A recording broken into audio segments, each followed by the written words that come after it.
அந்த விபத்துக்கு யார் காரணம் அப்படின்றது இருக்குல்ல. ஜூடு பார்க்க ஒரு 1000 பேர் வரா, அந்த இடத்துல ஒரு சம்பவம் நடக்குதுன்னா அது ஜூடு தானே காரணம்.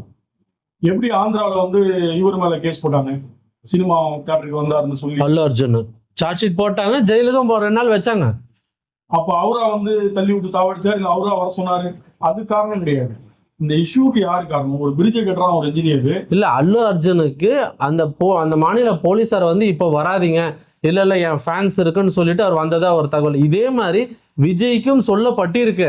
ஆனா விஜய் வந்து சொல்லல, எங்களுக்கு பாதுகாப்பு. இப்ப தமிழ்நாடு போலீஸ்னாலே விஜய்க்கு பிடிக்காதோ? இல்ல, அவரு சம்பவ இடத்துக்கு முன்னாடி உள்ள பாயிண்ட்ல போலீஸார பாராட்டி தானே பேசியிருக்காரு.